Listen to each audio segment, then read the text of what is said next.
and we're here with our colleagues from MZN International, who we've done lots of webinars with during the last few months. And today we're looking at institutional funding and funding models. Might feel as though that's been covered before, but there's a lot of new material that's going to be covered in this session.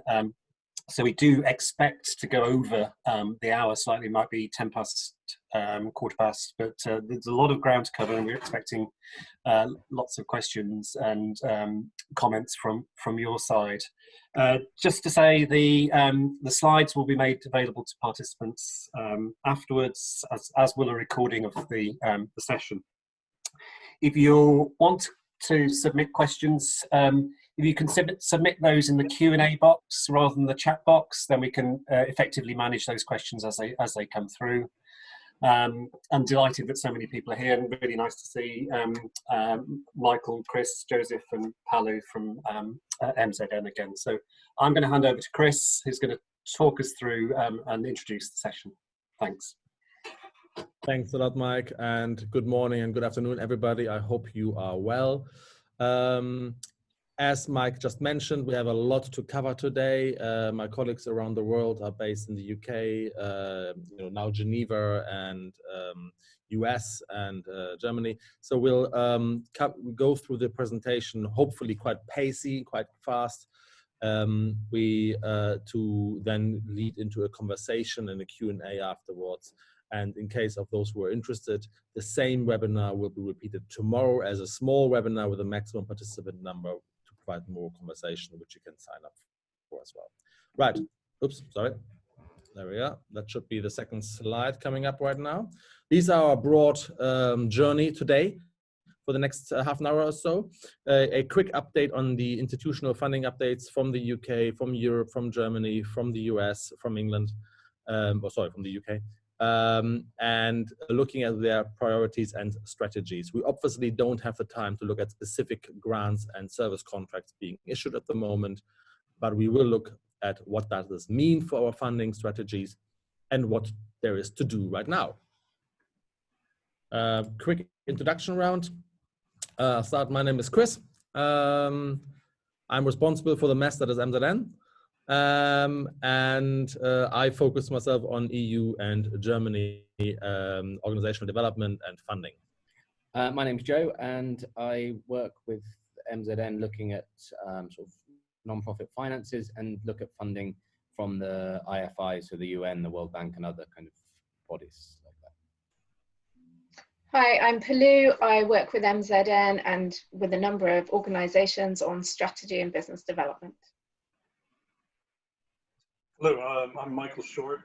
I also work with MZN, mostly on new funding opportunity research and assistance in proposal development. Cool, thank you very much, team. Right, let's have a quick look at the picture very broadly. Who is funding what? That hasn't massively changed over the last 4 weeks. The bilateral government notices are still making about a quarter of the total COVID funding overall. The World Bank has ramped up slightly, and they're now standing at about 18% of total funding. What is interesting as well is that since the EU has this morning announced additional funds, that 11% from the EU will have probably risen to a total of estimated 18, 19, 20% of the overall COVID funding. And the US has ramped up significantly as well over the last 4 weeks, doubling. That Michael will cover that in a minute, that Michael will talk about. These are the actors who fund COVID-19 response funding, and they are funding it, unsurprisingly, mainly in health. Health sector strengthening is more than half of the thematic focus, but it's not much more than half. Inclusive development, all the other themes get approximately 45% together of that. So it's not like COVID-19 funding from the institutional donors and the IFIs is just focused on health sector strengthening and health response. Where their funding has been strictly and really kept really along the traditional lines of where donors stay. So the EU continues to focus on Africa and neighborhood states. So the donors seem to stay in their traditional geographies, with a pretty even split between North Africa, Middle East, South Asia, and West Africa and East Asia, and then 50% goes to the rest, of which the lion's share of that 50% will be EU neighboring states. Good, I'm gonna move on a little bit faster. And it's over to Palu, I believe, for this one. Thank you. I feel like I drew the short straw, actually, covering HMG at the moment. So when we last spoke, it was the 7th of May, and I said that DFID and the FCO were repurposing their programs. There was a real focus on coronavirus, and that we were waiting for the results of the integrated review. Since then, 16th of June, big announcement that DFID and the FCO are to merge, and their new department will be called the Foreign, Commonwealth and Development Office, that kind of snazzy title. You know, so just a bit of background, which everyone knows, but in 2019, the total aid budget spend was 15.2 billion. DFID spent 73% of that, the FCO about 4.5%, and then other HMG departments, the remainder. Since 2013, the UK has been reaching and maintaining its 0.7% target, and with the economy growing, this overall aid budget has also been growing.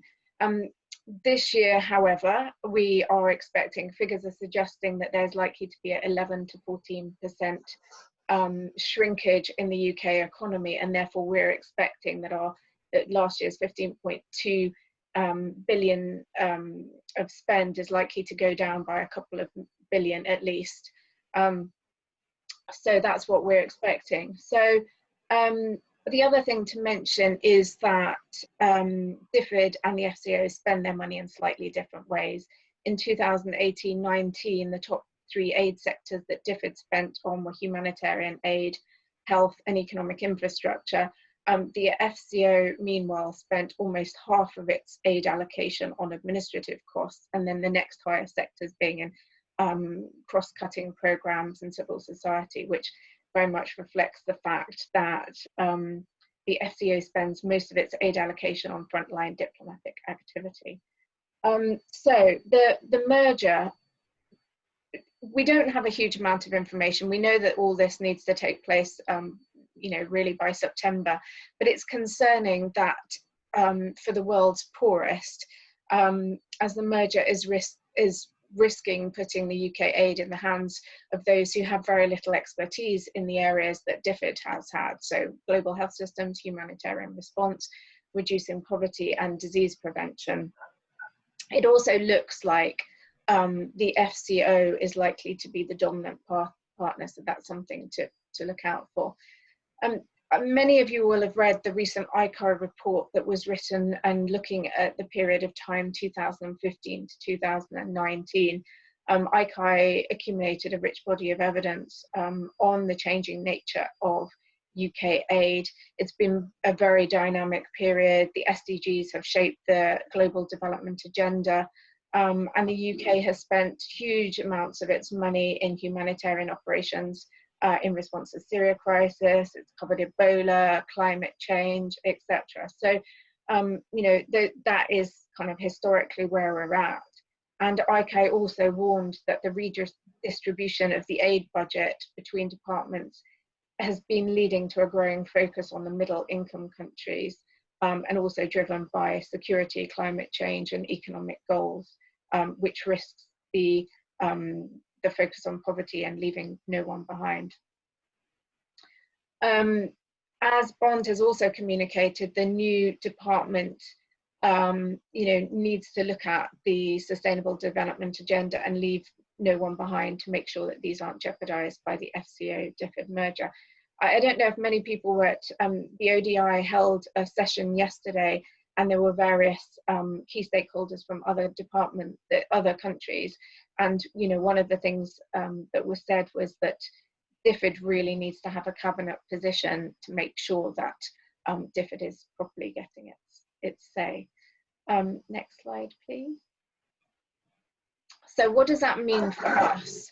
You know, we've already been seeing that. I mean, the IDC before the merger had talked about, the Secretary of State for International Development had talked about the focus on humanitarian and health sectors and the vulnerable, and also a short-term and a medium-term focus on economic recovery and growth. I think these are likely to still continue. You know, there needs to be that emphasis on health system strengthening in other countries, also to make sure that the pandemic isn't repeated and coming back to the UK. So, you know, I would think that these are areas that we still need to look at. So if you have programs in those areas and are tracking programs in those areas, hopefully they'll continue.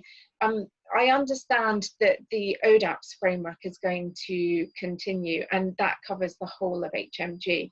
So hopefully, I don't know what the contracting will look like, whether it'll be a DFID or FCO or some kind of merger, but certainly that is something that I think people need to look at. Also to try to look at, as we've talked about in the past, opportunities with current programs, try to make sure you're keeping them as current and relevant as possible, whether it is the COVID-19 focus or whether it's kind of thinking about the economic growth and resilience of developing countries. A no-brainer, try and reduce dependency on HMG funding by diversifying revenue sources. I mean, the other colleagues of mine will talk about the other funding streams, so definitely look out for those. And I think it's great that the EU and US are starting to put more money in, so really look out for those. And also networking. I mean, I think a lot of you as organizations have that great reach that a lot of companies, a lot of donors don't have. So make sure you're using those as much as possible and leveraging. Okay. Completely agree, Paolo. A lot of uncertainty there, but clearly something to do. Thank you very much, Paolo.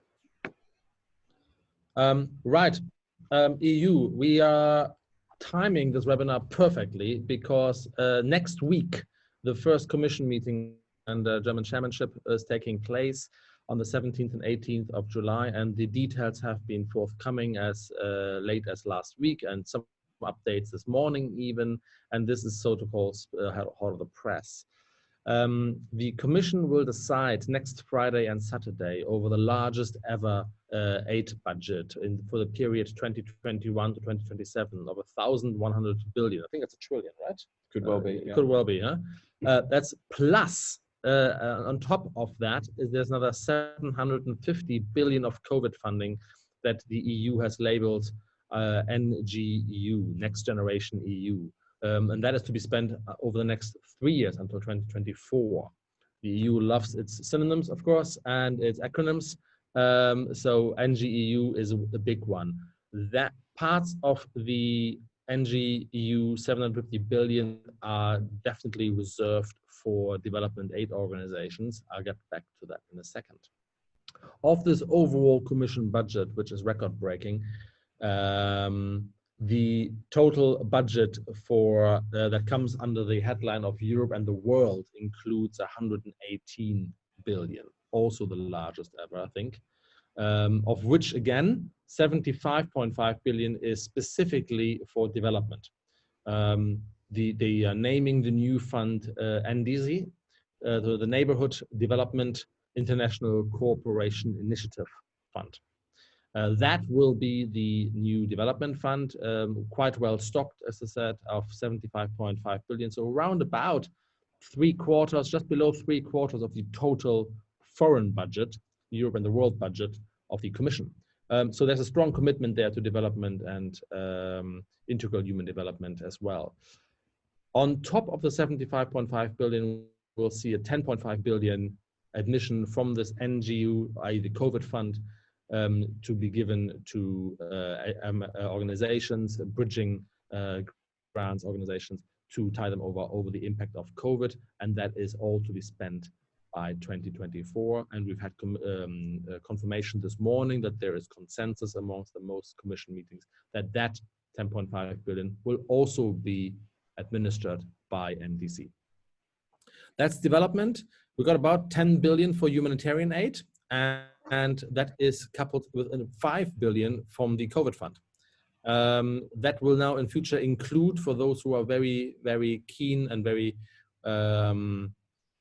into the EU that will include the EEF. So the EEF will formally no longer exist. That is the fund that used to finance the Cotonou Agreement, a long-standing development focus on these, how many countries? 17 African countries, something like this. They will be merged with NDC, or replaced by that. Same staff. No, in fact, the NDC fund is set to increase in staffing levels as well. A core country of Commission, including Germany, France, Austria, and Italy, are pushing for framework contracts and contracts issues to start on the NGU as early as end of July, and on the NDC, we look to have contract issues and framework issues from September onwards. So, advice here: there's a lot happening, there's a lot of funding there. The EU did provide some clarity on its budget and its commitment, and the advice here would be to get ready right now. That's a good one. So let's have a look at the topics, what they are funding. The single largest new topic, not the single largest overall, is private sector support. They're using credit guarantee and blended instrument via the European ESDF plus. 80% of that and all the other topics are supposed to be focused on neighborhood countries and Africa. No change there then, basically. Commitments to Asia and to South America are reducing, and they're focusing on what the French focus, the area of influence and neighborhood countries. There should be some flagship initiatives, including super large programs, topics that are to be decided as early as next month. These super large programs I want to highlight right now because they are so big that no individual organization can implement them, and their titles may immediately suggest to you, okay, this may not be for me. And so my practical tip here, if you see a program of anything more than 15 million, 20 million, 25 million, something like this, have a quick look on it. There might be so much subcontracting involved there that there may well be a role there for you. Also very interesting is that the European integration is continued finally on the development side. What the Commission starts is Team Europe initiative, which will closer align and allow joint programming between the individual member states and the Commission from 2022 onwards. Germany, even Denmark, France, the Netherlands, Spain and Italy have already signed up for this. So this is a signed thing. We expect this to go through next week. Obviously, certain other countries like Czech Republic and Poland are less keen about that. That initiative will effectively merge over the next 5 to 7 years, say German and EU development aid initiatives and funding. So again, these trends are very important, that we make sure that we align our programming accordingly. Other topics are, as we indicated on the 7th of May, they say the same. Digitalization is a big one. The Green Deal by Ursula von der Leyen has received additional funding. Of that, there will be additional funding over and above what I've just said for greening development initiatives. Migration is obviously a big topic. Business climate and society is a big topic, and youth employment is a major topic, and everything that would fall underneath that. Also encouraging, I find at least, is that 95% of the funds are to be used in accordance to ODA guidelines, and that the private sector support, that is now the star or the new kid on the block and the key as a big focus for EU funding going forward, is to be closely aligned with green rights and human rights, as I say. So good for the planet and good for the people, hopefully. Good, that's the news there. Practical, what does that mean for us? Well, we are in UK NGOs, so EU funds are technically untied. Good, but not really pragmatically so. So please do consider applying or partnering with an EU partner organization, even if that partner organization may not have a role in the project implementation or some minor role only. it allows the procurement or the contracting process to be a lot easier, and obviously you would get around Brexit effectively.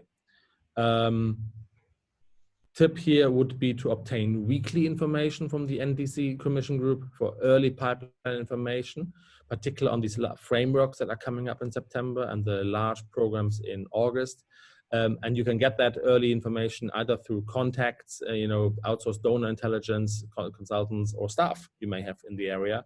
The meetings of the work commission group that will be formed once this is formally approved next week by the commission, hopefully, will be published, but they usually publish 6 weeks delayed. And then you find that the commitment to do something and the actual release of the prior information notice almost coincide. So if you give yourself, if you monitor a bit more closely, you have almost 6 to 7 weeks more time, which is critical time for that all-important consortia building or that all-important field information that you like to insert into an application. The next generation EU funds are really quickly paying out. There's a big urgency on that one. If your programs and your beneficiaries are affected by the pandemic, the COVID-19 pandemic, do please consider applying there and watch that space as early as next week. Chris, is it okay if I just come in there? Just, it seems like a good point just to get some clarifications. Caroline just wants to know, can you quickly define what the neighbourhood countries are? Yes. All, particular Middle East, all countries directly bordering the EU external border, including Turkey, a lot, and sorry, The Mediterranean, all the Mediterranean, basically, well, just above North Africa. That would be the northern country. Weirdly, including some programs in Antarctica, we've even seen, but that's more on the green side. Okay. And in terms of information from the NDICI and the more information on the NGEU funds, so can you give some direction in terms of where people can get that information? Yeah, so all of this is hot off the press and is formally approved next week on the Friday and Saturday. There is a consensus amongst the key member countries for this to go through. So I do expect this to go through. Unless we are going to be very surprised by a turnaround by, say, France, which I can't imagine. Once they are through, they'll be published in 3 sources. Number 1 is the EU journal, but that's usually with a massive delay. And by the time the programs come out there, a lot of the consortia are formed. That's why I stressed just now, get that early intelligence directly from the working group that is to be established once the NDCI and the NGEU fund are formally established. Okay. And just one final one. What is the NPC commissioning group? Sorry, you lost me there. NPC commissioning group. It's from Lisa Robinson. Maybe that's. Oh, you mean the? Hang on, I'm with you on this. Where Lisa Robinson? The NDC commission group. Yes. The NDC is a new development fund, effectively. The neighboring development. What does it stand for again? Hang on, let me just flick back. That stands now for. One second. Neighborhood Development and International Cooperation Initiative.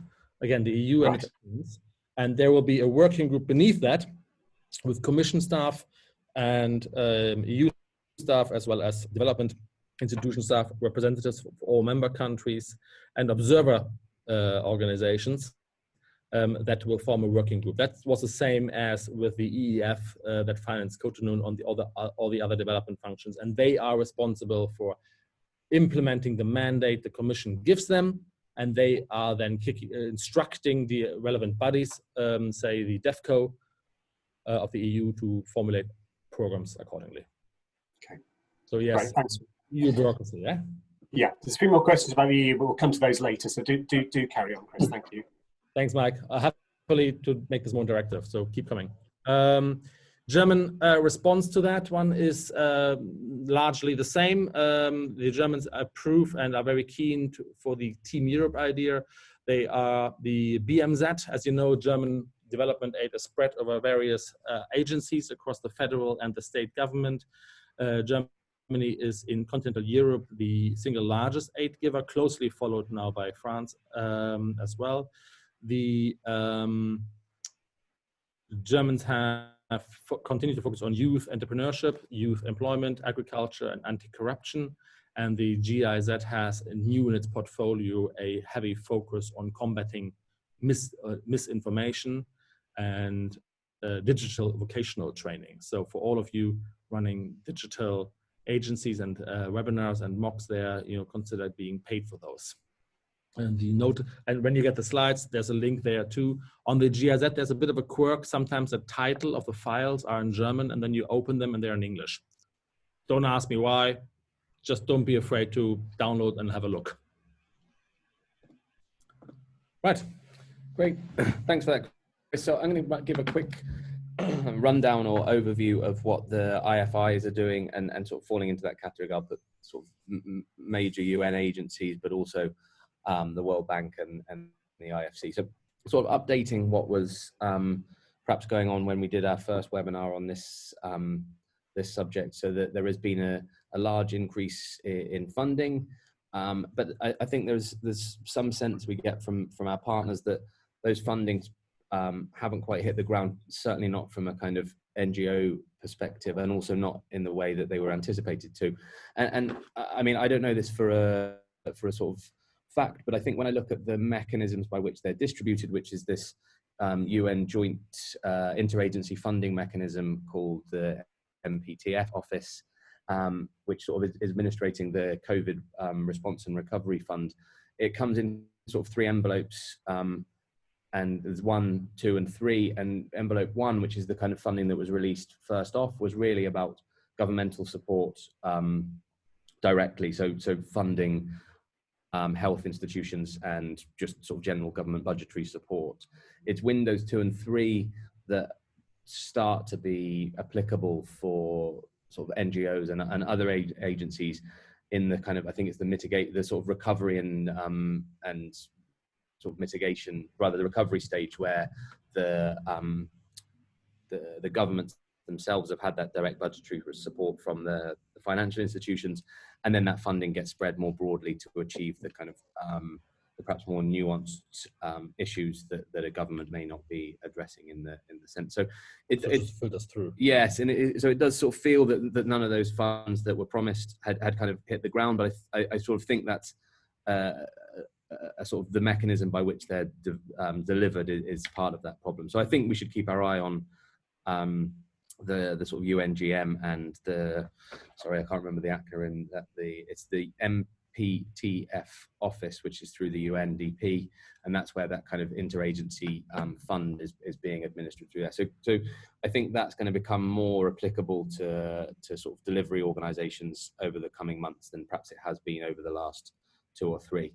In terms of funds that have been distributed already and projects that are ongoing, we sort of understand through partner conversations, but also dialing into various calls with these entities, that they're being incredibly flexible and trying to allow sort of 20% of the funding to be repurposed, and they're looking to even negotiate that further in areas that are sort of hit much more hardly than others. So there is this feeling that they're being flexible, and we have some experience where that is the case, and some perhaps where we hear some counter stories to that. But they have maintained that they are continuing funding the program costs even if there's been lockdown. So it's very much the same message as before. It's kind of, we are trying to carry on the best we can. So moving sort of on from COVID, they all maintain that their other priorities, their sort of strategic priorities that were aligned or defined perhaps years before, are not going to be overtaken by this, and that there may be a short-term sort of delay or redirection, but all of those kind of priorities are maintaining priorities, and the pipeline for those, whilst could be delayed or perhaps are delayed, they are not stopping in the long run. There's still very much the commitment towards the SDGs and all of the necessary work that goes in that. So there is this sense that whilst it doesn't look necessarily like there's current opportunities now, that's really a case of a bit of redirection, and they'll get back on track. what we have noticed through the UNGM is that things like procurement contracts for World Bank and UN projects are really, really increasing. So we've seen a number of our partners being able to kind of repurpose some of their on-the-ground assets to pick up quite interesting procurement contracts where they've been facilitating delivery of various things to the field that perhaps they ordinarily would be doing a different type of distribution. So that was a really interesting, particularly for those NGOs that still have that distribution network or work in that kind of field. It's not the natural fit, but it has sort of been working for things. And then the last point that I'll cover off, and this is something that is new or quite new to us as well, is that we're finding that philanthropists and sort of private foundations are really, really growing more and more active in this kind of field, particularly due to COVID, particularly due to sort of favorable tax benefits in places like the US. So you have these, what we call donor advised funds, where you've got philanthropic advisors who are looking after big family foundations, are being encouraged from a sort of humanitarian perspective to address the kind of gap in funding for COVID initiatives, but also being incentivized by beneficial kind of tax breaks for those foundations. So that's a really kind of new, not new, let's say it's newly in focus type of funding that we're seeing our sort of partners engage with at the moment. Yeah, absolutely. I had the same amount of calls about philanthropists actually spreading out considerably thematically and geographically as well. Great. Maybe the frustration in the US with the government is fueling some private initiatives there. Sorry, Michael. That's all right. No, you're probably right. Right. Speaking of the US, would you like to take over, mate? So sure, I guess I'd not like to. I'll take over this. I'm not taking over the US. Thank you very much. I was looking at a July 2nd fact sheet from the US State Department, and it says that it indicated that they've allocated about $12.5 billion to the COVID-19 response. But you know, as the number of COVID-19 cases hits in the United States reaches 3 million, and at a time when the administration has declared that they are officially leaving the WHO, it's that this same fact sheet really assures us that, quote, the United States continues to lead the global response to COVID-19, unquote. So we can feel safer, I think, about that. The State Department fact sheet also included this list here of allocated funds. It's including $1.3 billion for USAID and U.S. Department of State emergency health and humanitarian assistance, as well as economic assistance and development assistance. It's also it supports the efforts of national governments and international organizations and NGOs fighting the pandemic. There's another 400 and there's in addition to this is $428 million for emergency health assistance coming from the USAID Global Health Emergency Reserve Fund. This prioritizes programs intended to mitigate the pandemic and prepare at-risk communities in developing countries. There's another 538 million for humanitarian assistance. This comes from the USAID's International Development Assistance account, and this supports a wide range of activities, including case management, essential health care, community engagement, managing fake news, the prevention and control of infections, safe water and hygiene, emergency food assistance, and strengthening the capacity of local health agencies. So more than $206 million goes to the Economic Support Fund for financing for shorter-term mitigation efforts and to address the short-order impacts of second-order impacts of the pandemic. So finally, another $191 million is coming from the Migration and Refugee Assistance account. through the State Department's Bureau of Population, Refugees, and Migration to help international organizations and NGOs assist more vulnerable populations, including refugees, their host communities, and migrants.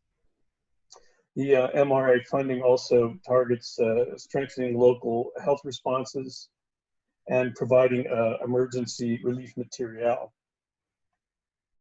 Could I have the next slide, please? Sure, thanks, Michael. So contrary to the rhetoric coming out, it looks like the US is engaging quite heavily, actually. Yes, they are. Let's take a look at this. All right, you know, the overall flow of committed funding is expected to accelerate in early this month. But you know, and looking at the long list of U.S. supported countries and the assistance being provided, we can see that a significant portion of the $1.3 billion declared may simply be existing programs that are just relabeled to give the appearance of being a new COVID-19 response funding. We're also uncertain about how much of any new funding will be made available to frontline NGOs. Looking at the U.S. government's grants.gov website and USAID's quarterly business forecast that was issued just this past May, we're not seeing a significant increase in the number of open calls for proposals related to the pandemic response. And as you all know, the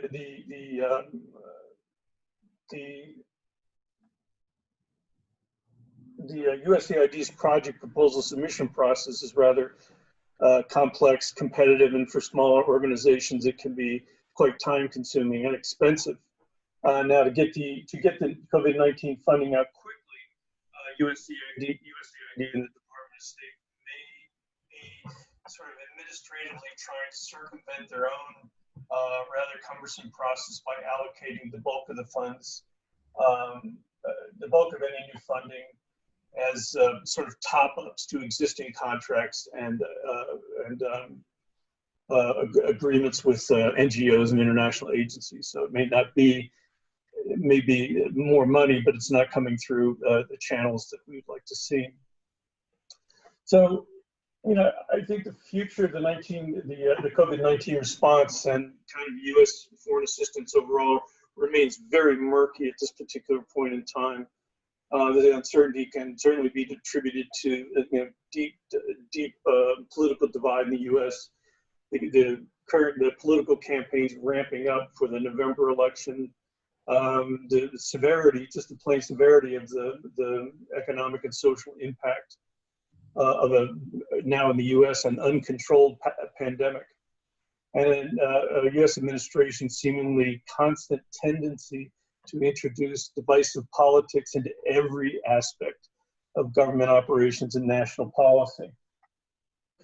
So, you know, just to illustrate this divide, you know, we can see on one side the U.S. House of Representatives released just 2 days ago a draft foreign aid budget for fiscal year 2021, and includes an increase of some $8.5 billion over the 2020 budget that was around $57 billion. And also, contrary to administration policy and direction, the proposed budget includes significant funding for WHO and adds another $10 billion to the global COVID-19 response.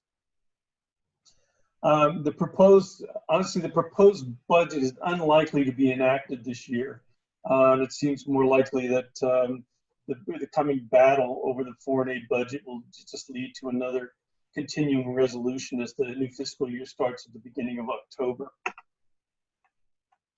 Now, on the other side of this divide, a new direction for U.S. foreign policy proposed by the administration and the U.S. Senate could shift billions of dollars in foreign assistance away from USAID. A plan coming from the administration called the President's Response to Outbreaks, PRO, we like acronyms too, proposes moving international global health programs, now run by USAID, to a new unit within the Department of State. So this could effectively sort of separate global health programs from USAID's assistance mandate. So we're seeing part of it, an important component, which is normally integrated into all humanitarian assistance, being peeled away and put in under state, directly under Department of State mandate. Also on the other side of this divide, the same side, it's the U.S. Senate is called, U.S. Senate bill called the Global Health Security and Diplomacy Act of 2020 would restructure some foreign assistance programs in an effort to better prepare for another pandemic, while likely at the same time actually undermining the role of USAID. This includes shifting control of some overseas aid programs run by aid, as well as the National Institutes of Health, the Centers for Disease Control and Prevention, and the U.S. Department of Agriculture, and putting them under a single coordinator placed within the U.S. Department of State. So it's getting, it is tending to move towards greater political oversight. So I can't really predict which direction the U.S. foreign aid will go and what new funding opportunities might become available in the next few months. But I do suspect, however, that things will definitely remain murky until after our election in November. So all I can advise is stay tuned. Thank you.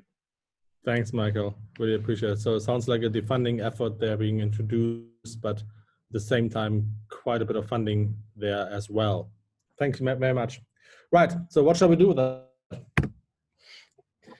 I'm done. I mean, I'm going to keep this section quite short because I think I can see the questions sort of building up, and this probably changed the sort of track a little bit. So I think the main idea is looking at, okay, what does that mean for an organization's kind of funding portfolio? And there's a few sort of tips or ideas here that we kind of work through, and I'm sure lots of you have these things. But it's about looking at diversifying your funding and revenue streams, scenario testing them, acid testing them, understanding what the flows from those resources are, understanding them on a kind of quarterly or sort of semi-periodic basis to really understand the sort of strategic direction of that funding, and also how reliable, how long-term it is, and all of these things. So really get a better kind of understanding of what the funding model looks like now, and then looking to diversify it.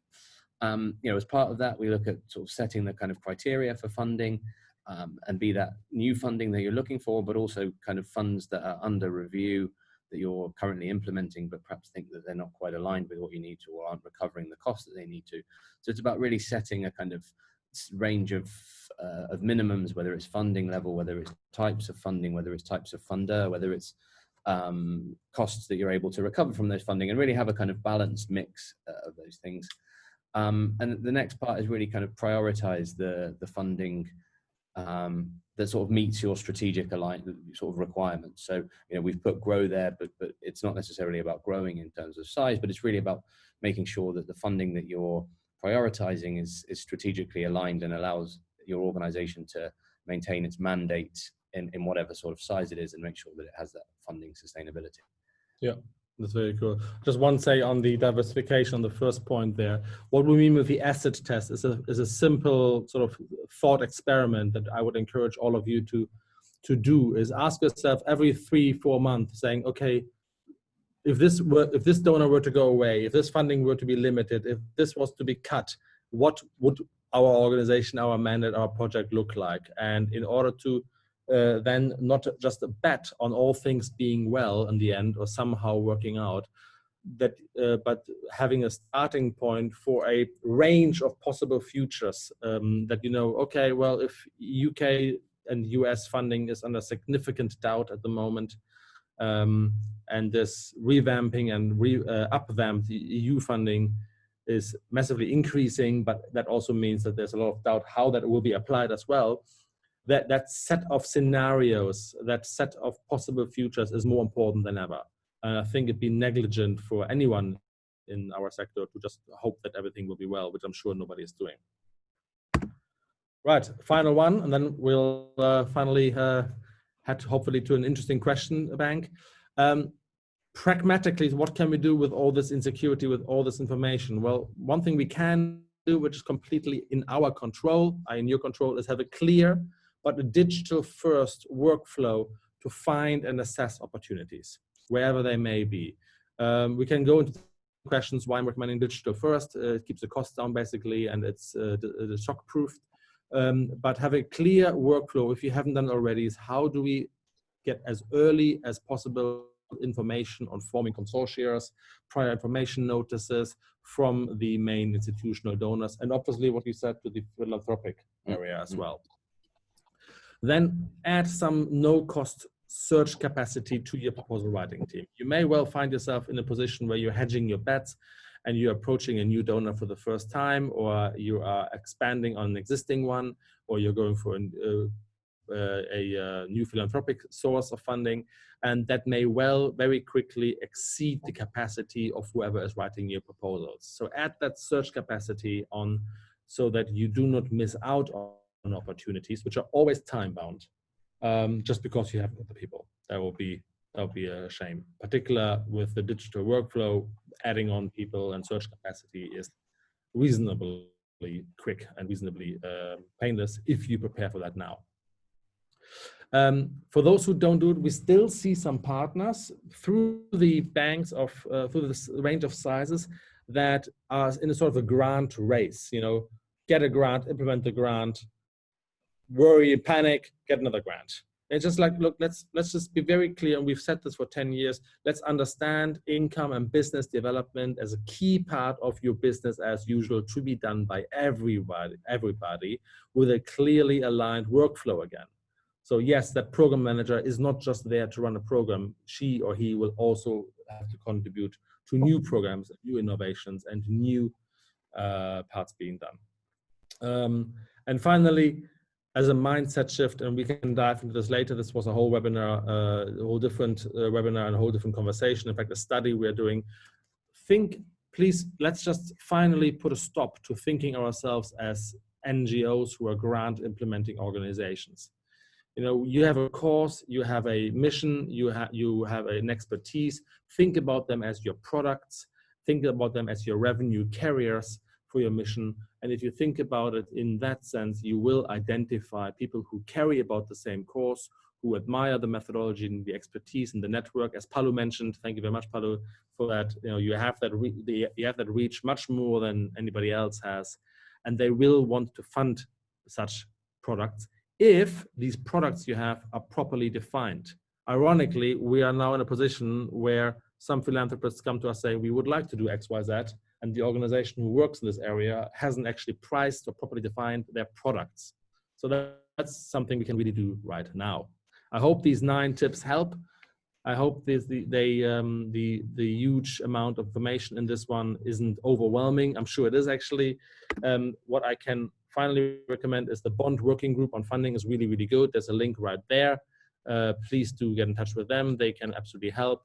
Of course, you can contact any of my colleagues, those here online and those around the world, for some advice and support.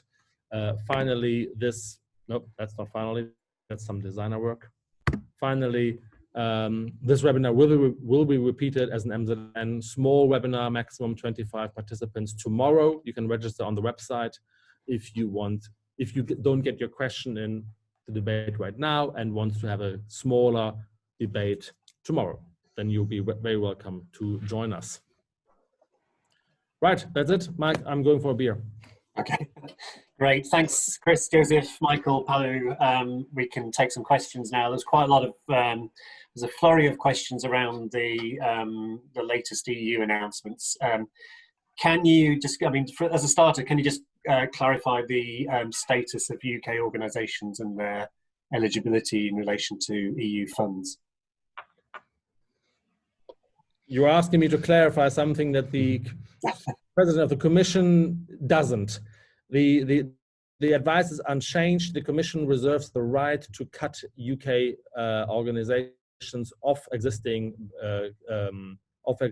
grants on the 31st of December of this year. However, if you have an EU partner who stays in the EU, I would judge that risk to be below 30%. That's my personal view. Yeah. If you do not have a UK partner and you don't implement in the UK, in the EU neighborhood vicinity, and you don't work according to the themes, then I would increase that risk to 50+%. That's the best I can do.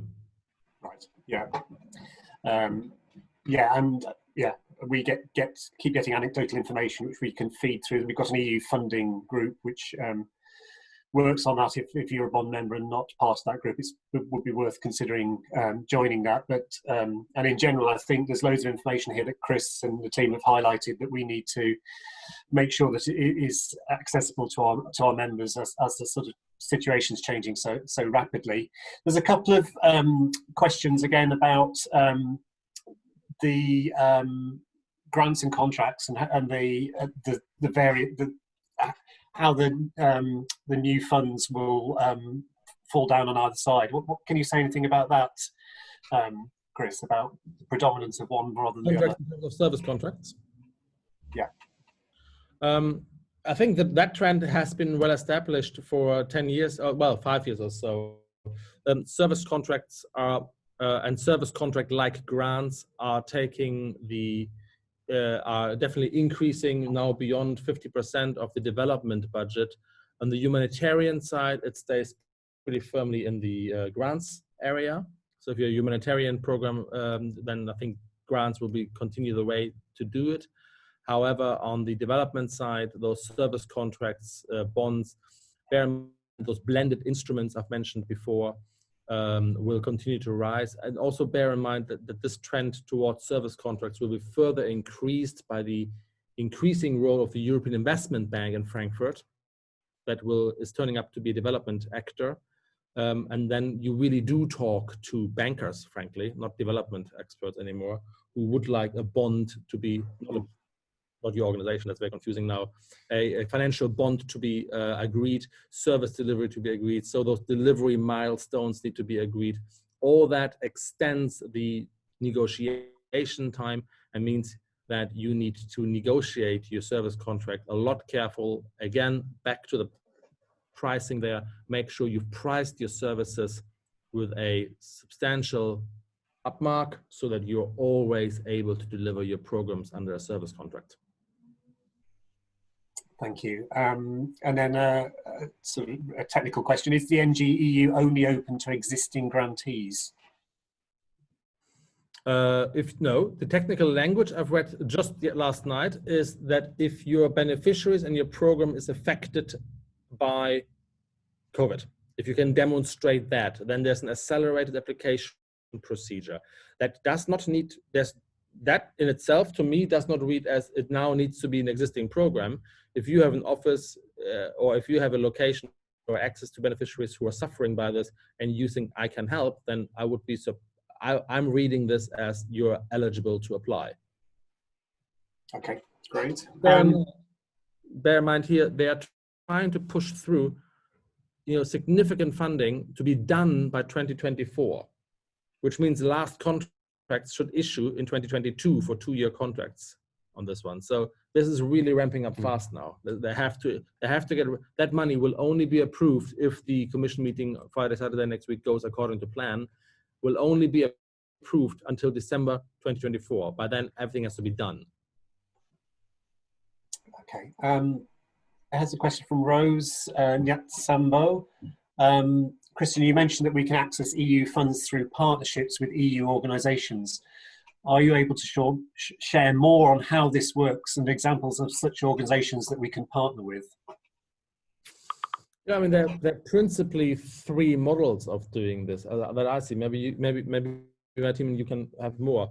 Number 1 would be you partner with an organization that is based in the EU, careful, in the EU, not the EEC, to contract together. And then the whole grant will be managed as an EU implementing grant. Or you have a small office or even a single representation office in the EU somewhere. Then your organization just needs to have that address on there, basically. Or if it needs to go fast, because obviously you can't establish a legal presence in an EU country just overnight. If it goes fast, then you can contract through an existing EU organization. In fact, I think we do that as a favor to 2 NGOs where formally we are part of the consortia, but we just do almost nothing.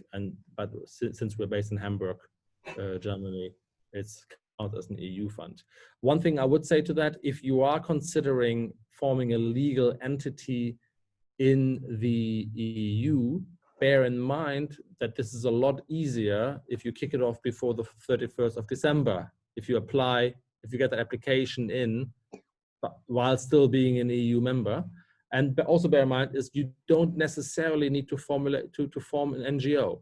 Forming a company is a lot easier. And when it comes to service contracts, you are mostly eligible for that. And can I just add one, and I'm not certain this is the case for all EU grants, but we have had experience where as long as the lead was a neighborhood country, so not within the EU, but within that kind of neighborhood area, any of the kind of subcontracting or sort of associate partners within that grant didn't need to be a neighborhood area country or an EU country. So I'm not suggesting that's the case with all of them, but I've seen 2 or 3 where a UK company was able to partner with an institution in Turkey, for example, and not have any kind of issue as not being, not have any concerns for the future of that grant by having that neighborhood partner as a partner. The other one, sorry, Michael, just I don't want to make this into a Brexit seminar here, but the other one is pragmatic nature. If you're in a UK organization doing an EU grant, you will be paid in euros. Just think about the massive currency fluctuations to be expected over the next 12 months that would cause you. And there's just some financial expertise needed to reduce the impact of that one. Great. I'm just going to ask one more EU question and we'll move on to the US. So this one's come in from an anonymous attendee saying, you said EU funding would largely be untied, but pragmatically less so. Could you expand on that? Is the expectation of future... Okay, go for it. Mr. or Mrs. Anonymous. The EU's legislation is that anybody from the world, unless you're from a hard country like Iran or so, can apply for EU funding. However, the contracting procedures of the Commission require the Commission to have access to the rule of law, access to the courts. Now, that access to the courts within the EU is guaranteed ultimately by the European Court, which obviously the UK fought very hard and successful to no longer be subject to. So there's just a risk for the Commission to say, well, if that implementer does something that is really not right or really wrong and causes a great risk or is even contrary to our intentions, what legal recourse would we have? And that increases their risk of ever getting that money back or just suing the right party, because there may not be a legal basis for the Commission to sue a UK organization anymore, which, you know, the UK leadership has portrayed as an advantage. So there's a risk, and the Commission will certainly take that risk into account if large sums are involved. So that's why, I mean, pragmatically, what are your chances of winning a major EU grant if you have a UK presence only for a large program? And that would, I think, reduce it. Again, an EU partner there who may be the first fund receiver would solve that problem in an unbureaucratic way. Great, thank you. This one for Michael, I think. There's a question from Neil Smith. There are opportunities to submit unsolicited asks to USAID online for COVID-19 response. Feedback seems to be slow, and there's a question of whether they've yet dispersed anything through this mechanism. You know, what's your opinion? Do you think this route is worth pursuing, especially for small-scale funding, or not? I've looked into this window, unsolicited proposals, and have listened to other people discuss it. I've tried to go online, follow an online submission process. In May, they said they were going to come out with new guidelines. I haven't seen those. I don't know how many proposals have been submitted. I don't understand. I don't know what the consideration or approval process is. And I'm not aware of any projects that have been funded through that window. I just, in that understanding, I would think that you know, it may not be reliable source of funding at least over the short term. That's, you know, I don't know, frankly. It's hard to tell. It's not very transparent.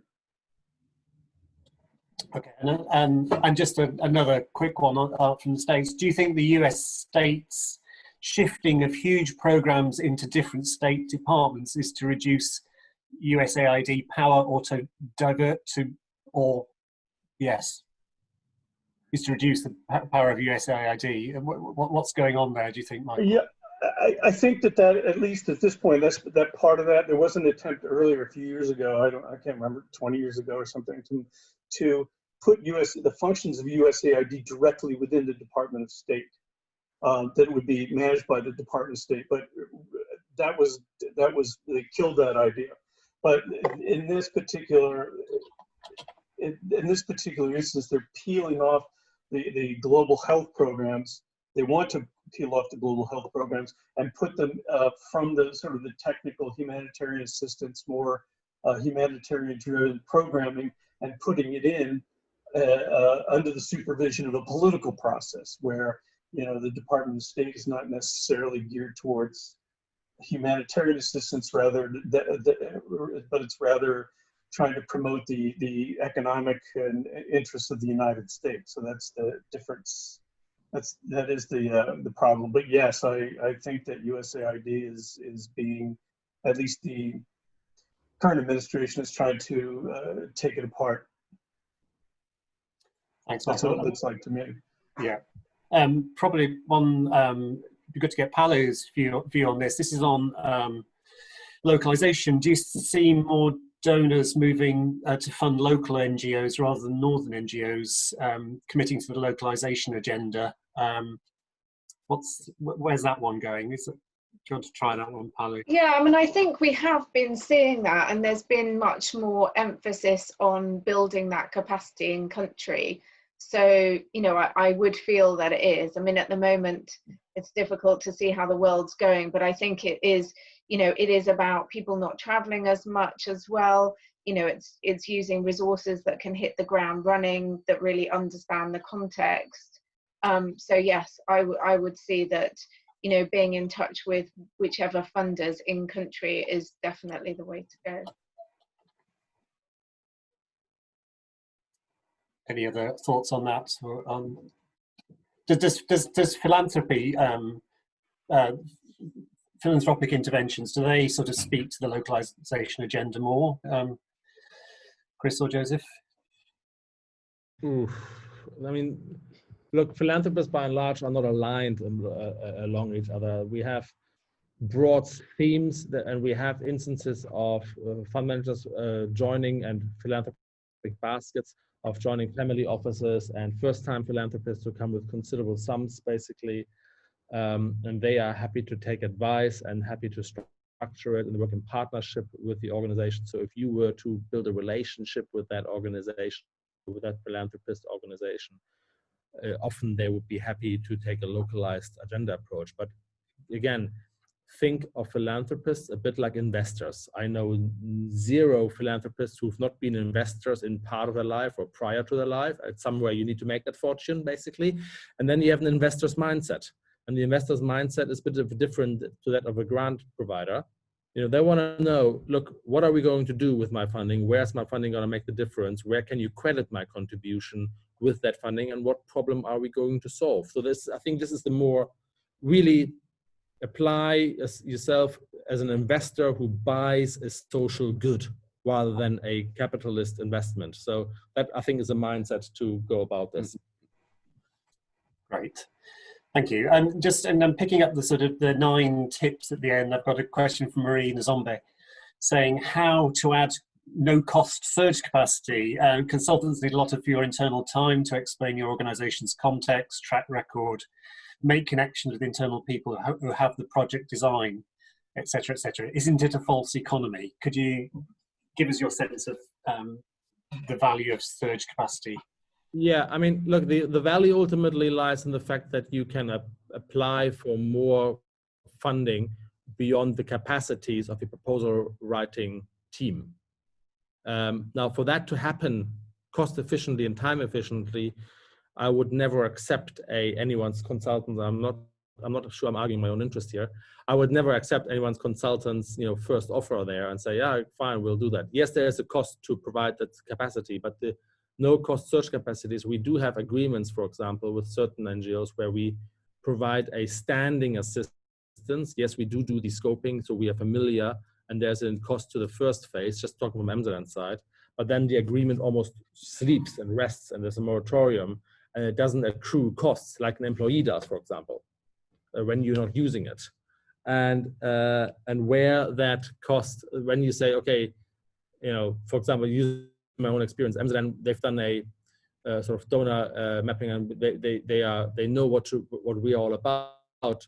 6 months ago, we can activate that framework agreement to write this huge grant or help on this one. Then it becomes chargeable again. So is it completely free? Of course not. But it's certainly cheaper than adding paid staff members to your payroll, which you have to pay even through the month of December, January, August, where nothing is happening. Just to add on that, I mean, two other ways of doing it is having, that group of close-knit consultants on your books that you have some sort of retainer agreement with, and you agree that for doing business development or proposal writing, it's going to be at a lower cost. But also, I mean, I think in one of the earlier webinars, we talked about adapting resources to the work you've got. So for example, if you're not delivering projects in the same way that you might normally be doing, use some of those, maybe use an external consultant a little bit, but also use internal consultants that understand the organizations, that understand the context, and get them, people that don't necessarily normally do business development, but get them to put down some thoughts, some lessons from projects that they've been delivering, because those are all going to be useful in proposal writing. Yeah, and then finally, let's ask ourselves, sorry, I forgot the name of who asked this question, but let's ask ourselves, what would happen if we can't get this application in? The opportunity costs could be quite significant. However, obviously, we're not going to win every application we're going to write. So that's that to consider as well. Okay, I think we've got time for maybe a couple more questions. Just one on the charity DANDAC. Given the disproportionate impact of COVID on people with disabilities, are any of these new or redistributed funding opportunities targeted and aimed at addressing the specific needs of people with disabilities? So that is indeed a line mentioned in the NGEU fund, the COVID fund, that also has a humanitarian aspect, the 5 billion to it. So that would fall to me immediately under a fast funding route of the NGEU. Again, in the next 2-3 weeks, we should know again what the application procedure there should look like. Hopefully it's better than, Michael, what you just said about the quick application in the US, although I wouldn't put my hand on the fire for that just yet. But that is certainly a key priority for NGEU. There's also non-development funding for disabilities. There's health sector strengthening and health funding from health ministries that is very much applicable here. Great. And there's an anonymous attendee has asked a question which I might actually answer, which is, the question is, what are your suggestions for small NGOs with no access to inside information on upcoming funding calls? How can we find out what's coming up or even what has recently opened? I'd say join Bond. We've got a fantastic funding working group. It's very active. Come to these webinars. Membership for small organizations doesn't cost much at all. And you get access to lots of information, and mix with larger organizations who are working on similar projects at similar scale and doing similar things to you. So I'd really recommend that. Sorry, No, Mike, the link that Mike just mentioned is right there. I think we'll come to an end. There's some really interesting questions unanswered about digital first workflow, but we're not going to answer those today. And I'm sure Chris has, it's something we've slightly covered, but I think we can cover again in future webinars with Chris and our MZN team. But I think there we'll close it. A real thanks to Michael, Paolo, Joseph and Chris for that really interesting session. And thanks for so many of you engaging. We had 160 people on at one stage, and many of you stayed to the end, and a huge number of questions. So thanks again. We'll be doing something similar as the situation changes, and I think certainly we'd like to do a bit more, I think, on the EU funding side, Chris, if you want to come back and think about what a more detailed session on that might look like. Let's wait till the end of August, then we'll have a lot more information there again. Fabulous. Okay, and thanks very much for everyone taking part, and do come back again sometime. Thank you. Thank you, everybody. Thanks. Bye. Thank you. Thank you.